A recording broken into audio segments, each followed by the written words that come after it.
ரமலான் மாசத்துல சஹர் சாப்பிடாம தூங்கிட்டாங்க. ஃபஜ்ர் பாங்க் சொன்னதுக்கு அப்புறம் தான் கண்ல முழிப்பு வந்துச்சு. இப்ப சஹர் சாப்பிடல. அந்த மாரி நவைத்து சௌமகத்துன்னு அந்த நிய்யத்தும் சொல்லாம விட்டுட்டோமே நாங்க. ஃபஜ்ருக்கு முன்னாடி நோன்பு வைக்கலாமா? வேண்டாமா? கூடுமா? என்பதாக ஒரு கேள்வி. ஆம், தாராளமாக நோன்பு வைக்கலாம். காரணம் சஹர் சாப்பிடுதல் அப்படிங்கிறது ஒரு சுன்னத் தான். ஹதீஸ்ல பார்ப்போம். ஃபஸ்லு மா பைன சியாமினா வ சியாமி அஹ்லல் கிதாபு. நம்மளுடைய நோன்புக்கும் மற்ற வேதக்காருடைய நோன்புக்கு இடையில வித்தியாசமே இந்த சஹர் சாப்பிடுறது தான். எனவே சஹர் சாப்பிடுங்க. அது பரக்கத்தான உணவு என்பதாக ஹதீஸ்ல ஸிலாஹித்து சொல்லப்படுகின்றது. அது சுன்னத். அந்த சுன்னத்த நம்ம தவற விட்டுறது கூடாது. ஆனா இது போன்ற தர்ம சங்கடமான சூழ்நிலைகள்ல நம்ம சஹர் சாப்பிடாம கூட இந்த நோன்பாகவே நியத் வைக்கிறதுக்கு அனுமதி உண்டு என்பதை பார்ப்போம். சஹர் சாப்பிடக்கூடிய நேரம் அப்படிங்கிறது ஃபஜ்ருக்கு ஒரு 1/2 மணி நேரம், 3/4 மணி நேரத்துக்கு முன்னாடி நம்ம சாப்பிட்டுக்கிறணும்.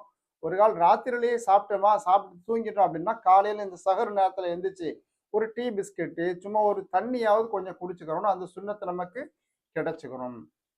நீயத்து சொல்லலையே என்ற கேள்விக்கான பதில், நீயத்து வாயால சொல்லணுங்கிறது யாருமே கட்டாயப்படுத்தல. நமக்கு மனசுல உறுதி கொள்ளுதல்ங்கிறது கட்டாயம். நமக்கு மனசுல ராத்திரி உறுதி வந்துரணும், இன்னைக்கு நோன்பு வைக்க போறேன் என்பதாக. நிய்யத் என்பதற்கு எண்ணுதல், உறுதி கொள்ளுதல், நினைத்தல் என்பதுதான் அர்த்தம். அந்த ஒரு எண்ணமும், உறுதியும் நம்மளுடைய திட்டம் முழுமையான முறையில மனசுல வந்துட்டாலே போதும். நோன்புங்கிறதுக்கு அதுவே நிய்யத்தாகவே நம்ம கருதிக் கொள்ள முடியும். அதனுடைய ஒரு அடையாளமாத்தான் நம்ம சஹருக்காண்டி ஏற்பாடுலாம் செஞ்சு வச்சிருக்கோம் அப்படிங்கிறது கூடுதல் அடையாளமாக இருக்குதுன்னு பார்ப்போம்.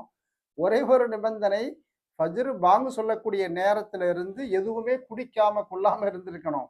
பாங்கு சொல்ல ஆரம்பிச்சுட்டாங்க, இப்ப போயிட்டு எந்திரிச்சோமா, லேட் ஆச்சுன்னு சொல்லி இப்ப வந்து தண்ணி எடுத்து குடிக்கிறோம், சாயா குடிக்கிறோம் அப்படின்னா இது கணக்குல வராது. ஃபஜ்ர் பாங்கு சொல்றாங்களான்னு கணக்கு கிடையாது. அந்த நேரம் தான் கணக்கு. அந்த நேரத்துல இருந்து நோன்பு அப்படிங்கிறது ஆரம்பிச்சது. எனவே எதுவும் சாப்பிடாம கொள்ளாம அப்படியே நோன்பு என்ற நிய்யத்தை நாம் தொடர வேண்டும் என்பதா பார்க்கிறோம். அல்லாஹு அஅலம்.